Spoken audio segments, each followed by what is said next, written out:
Hi YouTube. Today we're going to talk about something very controversial, and I'm going to get a lot of backlash on both sides of the aisle on this one. But what I'm going to do here today is I'm going to compare the 45 ACP to the 9mm. And before I go any further into any of this right here, I'm going to tell you right now that every single one of these weapons have been safety checked. They've been double checked. There's nothing in any of them. I wouldn't have them sitting here on this table handling them on video if they weren't all safety checked. I'm not going to go through each one of them and show you that they're empty. They're empty. None of them have magazines in them. None of them have any rounds in the chambers. So let's get into this discussion now. So I'm going to compare the 45 ACP. These two here are GLOCK 45 ACPs, and these two are GLOCK 9mm. And the reason I'm using GLOCKs is majority of the gun community are very familiar with GLOCKs. It's the only reason I chose these, and no other reason. And the reason I have this one here is I'm going to use it as an example too. So we're going to start with the 45 ACP.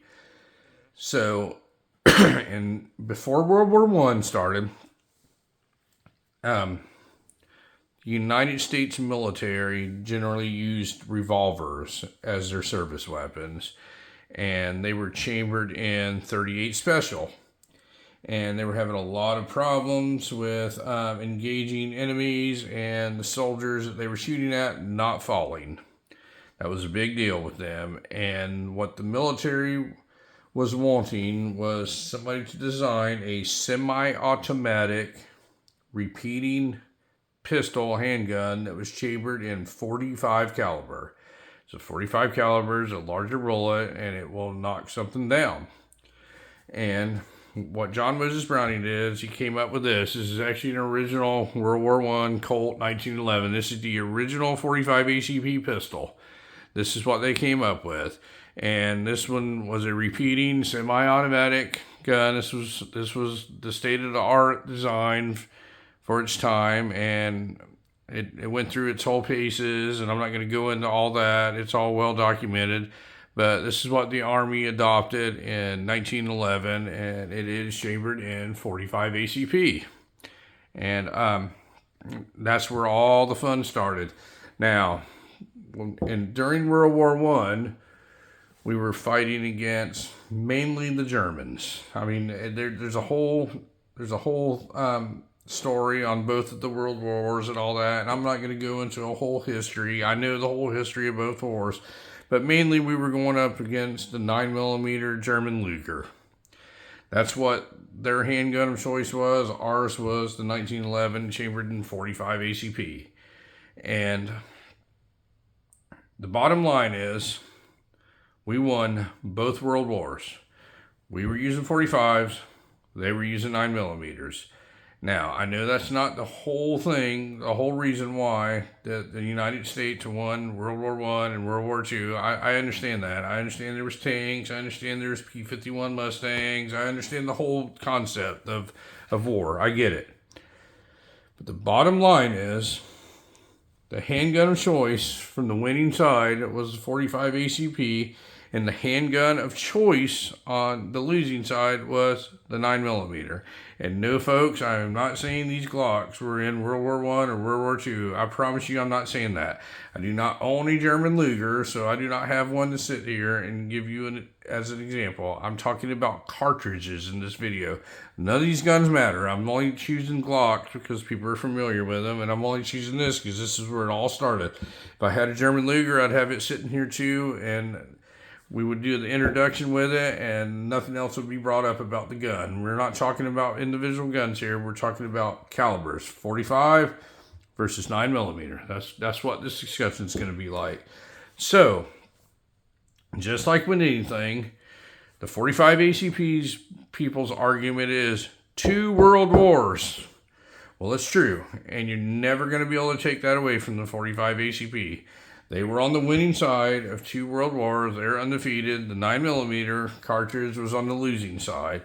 It's no different than, I live in Florida, and I watch football. I watch college football, and the Florida Gators beat Peyton Manning 4 years in a row. He actually came back for his senior year to beat the Florida Gators. That was his nemesis, and he lost 4 years in a row. All the Super Bowls in the world that guy won, he can never say he defeated the Florida Gators when he was in college playing for Tennessee. So you can't ever take that. You can't ever take that away from the Florida Gators, and you can never take away the victories that the 45 ACP had. We're going to kill that argument right now. It's dead. It's over. Undefeated, 2 world wars. That's it. That's all we're going to talk about that. Now, we're going to talk about ballistics. That's the 9mm people's big argument is ballistics. Now, I'm going to talk about regular ball ammo to start off with. These 45s have a muzzle velocity of around 850 to 900 feet per second, somewhere around this. These have a muzzle velocity to 9mm of around 1100 feet per second. So all the 9mm people are saying the 45 ACP is slow. Well, I'm going to tell you right now, I don't know of a living human being. I know I can't do it, but I don't know of any living human being that can outrun a 45 ACP. None of them can. Nobody can run 900 feet a second. It's just not going to happen. You're not going to outrun these or these. So the whole ballistics thing is down the tubes. I don't care how slow it is. You're not outrunning either one of them, folks. So just get that out of your heads right now. Now, the next thing we're going to talk about is bullet drop. The 9mm people that want to be accepted so bad say that these 45 ACPs, if you're shooting them at 100 yards, the bullet drops. And you have to compensate for it. Well, that is 100% true. They are not wrong. It's also true with these. You're not shooting handguns at 100 yards, folks. They're not built for that. A handgun is meant to do one of two things: defend you in a small area, very short quarters, like your home, your front yard, or wherever you have, probably within 15 yards usually is what you're doing. 15 yards, usually that's what you practice when you're training with a handgun. Anything further than that, when you start stretching out to 50 and 100 yards, well, you need a rifle. Your handgun is always to get you to your rifle. And once you get to your rifle, you shouldn't have to use these anymore. These are done. So let's get the whole bullet drop thing out. Now, can I shoot any of these guns right now at 100 yards and hit a target? I absolutely can. I have that much practice in them, but you're going to have to compensate. You're going to have to aim up. You have to know where to hold. It's going to be a little bit above a 12 o'clock hold, and you will hit a target at 100 yards. Can you do it reliably? Probably not. Can you do it under stress? Probably not. And if you're shooting somebody with a handgun at 100 yards, it's probably called murder. So you probably shouldn't be doing that, folks. So let's get the bullet drop theory out of the way right now. Now, the next thing we're going to talk about is ammunition. So the 9mm people say that if you use the right ammunition, if you use real hot 140 grain or 142 grain or whatever their big grains are, self-defense ammunition, and these 9mm, they're just as effective as these 45s, and they hold more capacity. Well, I can agree that if you get really hot self-defense 9mm ammunition, it will be as effective as a 45. But what they never tell you is, what if you got really hot 45 ACP self-defense ammunition? Well, you're done. You can't make this one any more powerful.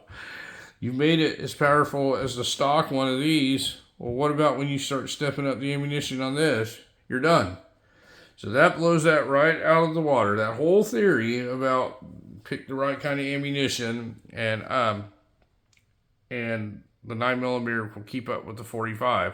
Well, if you soup up a Honda Civic, it'll keep up with a Bugatti. You can do everything in the world you can to this Honda Civic, and it'll keep up with a Bugatti. Well, what happens when you do something with the Bugatti? Honda Civic smashed out. There's an analogy for you. So we're going to throw the ammunition thing out the window.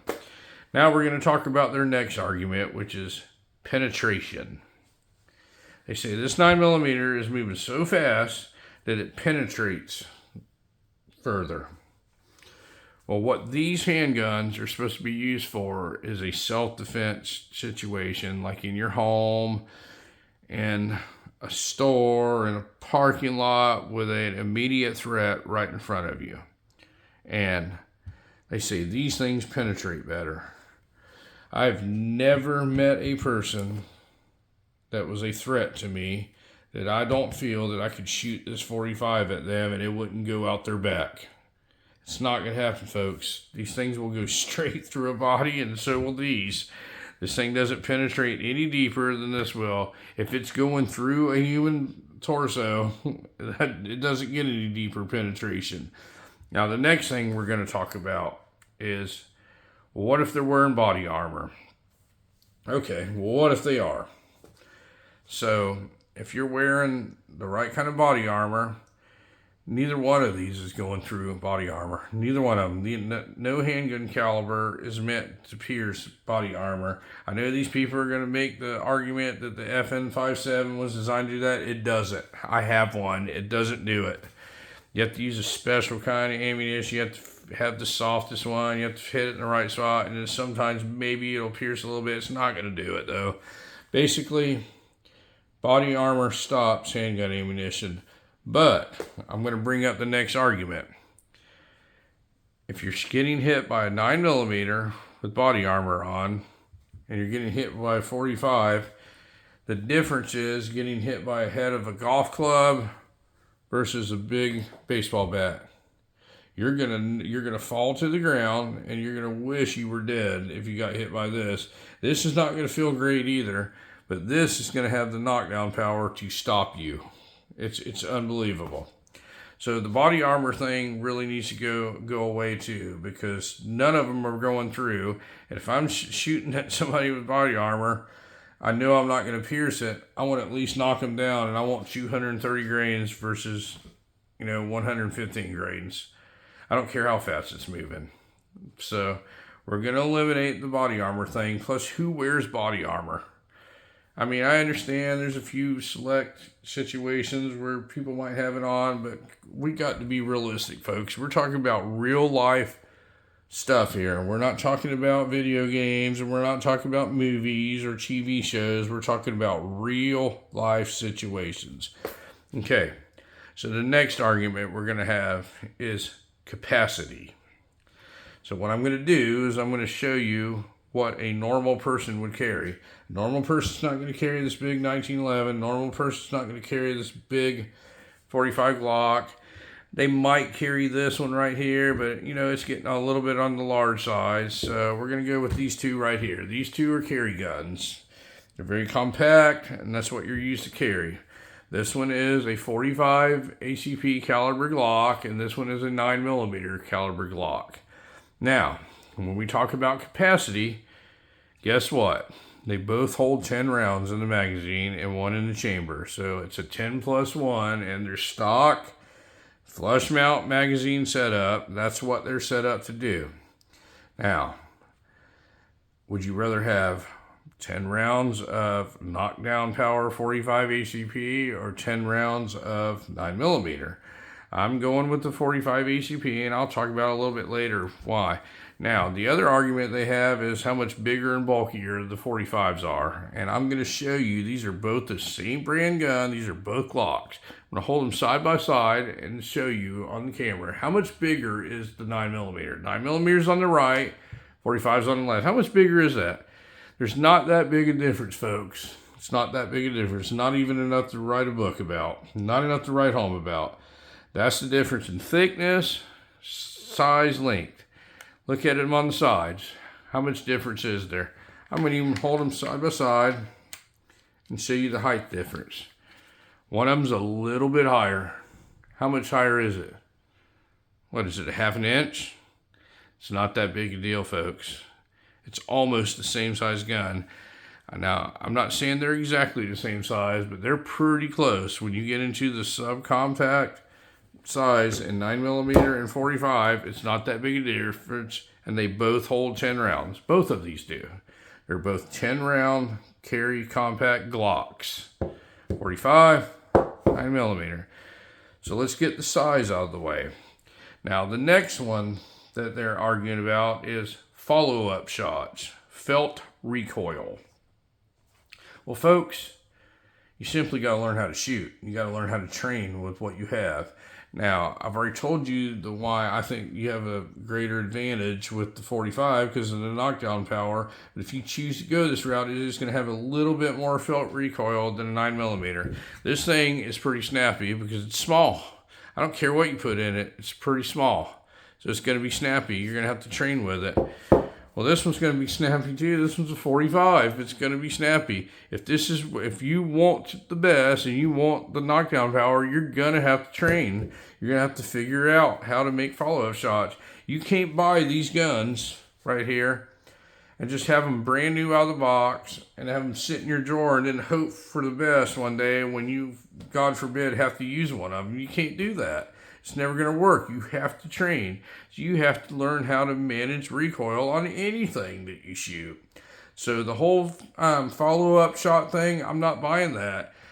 You need to get training with anything that you have, or you're not going to have good follow shots for anything. Now, the ballistic thing that I was telling you about, that these things move 850, 900 feet per second. These are about 1,100 feet per second.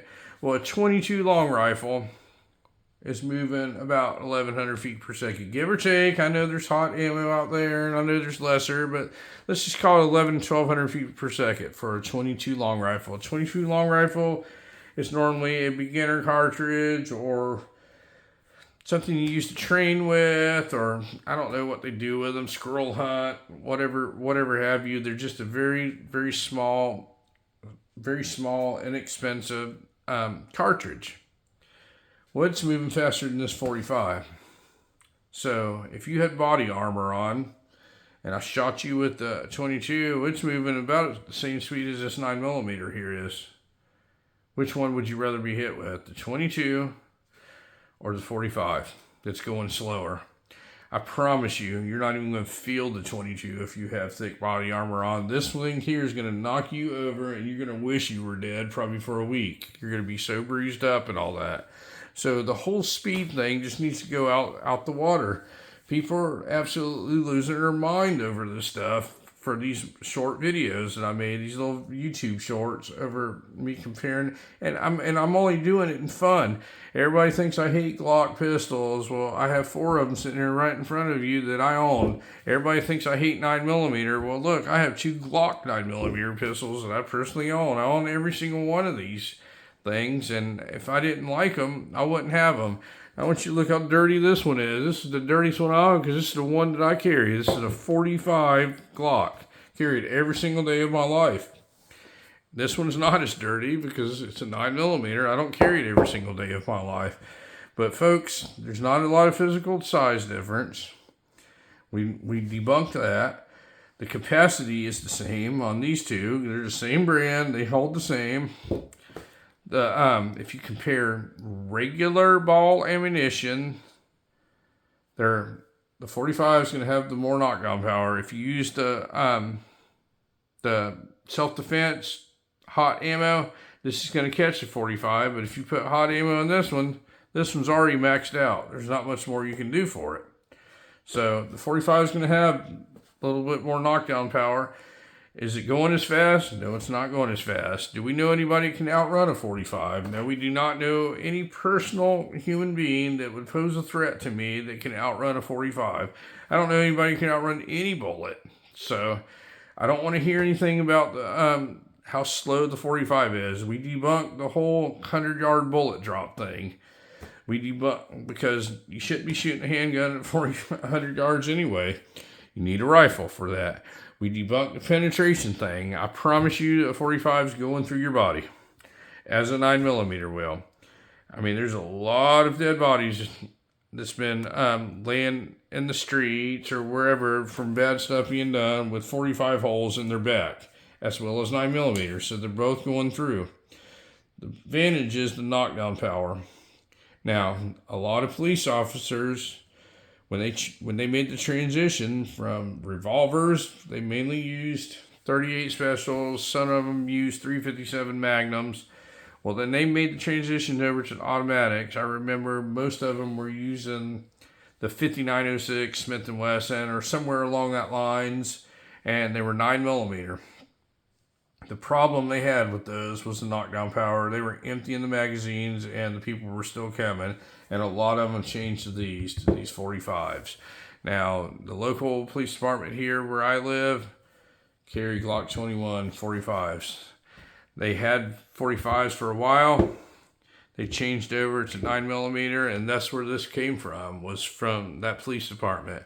This was actually a brand new one that was never issued. They just had it sitting in the storage room or whatever, and when they traded in to go back to 45s, I bought this one from the local gun shop when it was traded in. It was brand new.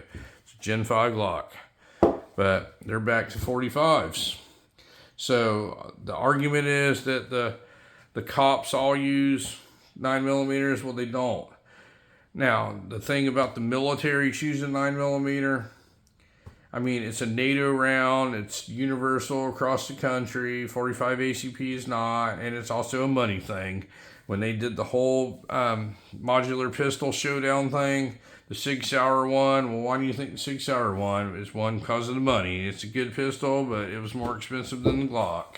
That's all it, whenever somebody says it's not about the money, it's about the money, folks. And one of the other arguments that 9mm people have against 45 is the cost of the ammunition. They said 45 ammunition costs twice as much as 9mm, and they're true. They're right. It's true. But when I'm relying on my life for something, I don't go in there and say, give me the cheapest one. When you go have the brakes put on your car, and you say, hey, just give me the cheapest ones, I go in there and say, give me the best ones, because I want that car to stop, because it has to save my life. And you should do the same thing with ammunition. Who cares how much it costs? If you're worried about the cost of it, you really don't need to be in this game anyway. You really don't. Now, I understand that not everybody can buy the most expensive weapon and all that, but these are all cheap guns here. These are all very inexpensive. I mean, besides this one was going to be a little bit of exception, but these are all very inexpensive, cheap guns. They're all polymer Glocks. They don't cost a lot of money. They're all effective. I'm telling you, knockdown power, I'll take it all day long over this. Now, what made me a believer is I have a good friend of mine that is a pistol instructor. And we were out at the range one day, this is years and years ago, and we were doing dozer drills on silhouette-sized metal targets that were designed to fall backwards. And I was shooting a 1911 45. He was shooting a 1911 45, not this one, but another 1911 45. And his girlfriend was out there, and she had a Kimber, some kind of pro carry 9mm 1911. We were all shooting 1911s, and when they were like, shooter ready, go, and the buzzer goes off, one shot out of these 45s, silhouette failed. I watched her a couple times empty that magazine, hit it every time, and that thing not fall down. There's also a tree out there, one of those metal trees that have the swing around metal targets. It'll turn them around sometimes, but it doesn't. Sometimes they won't go around. Every time you hit it with a 45, it goes around. Every time. So basically, folks, you need to train with what you carry. Be comfortable with what you carry. Just understand what you're getting now. You may have a little bit more capacity if you choose a little bit bigger option of a 9mm. But it's going to take all of them. I'm telling you, it's going to take every single one of them. Don't buy into the hype with the ballistic jelly and all that. That's not real life. I'm talking about real life situations and why I place my bet on my life on a 45 ACP over a 9mm. Am I saying that 9mm is bad? I'm absolutely not. I'm saying that this is better and it works for me. And I've just told you why it works for me. I have an argument for everything that the 9mm people can come up with. Every argument, I can debunk it. So what I want you folks to do is tell me what you think. I cannot wait to read the comment section on this. Which one do you prefer? Are you a 45 person or are you a 9mm person? There's a lot more 9mm people than there are 45 people because they don't understand. They just haven't been around it, they don't get it, and they don't want to put the work, effort, and time into having something that has more knockdown power. It's all about training, folks. But anyway, let me know what you think. 45 9mm. Thank you very much for watching my video. You folks have a great day.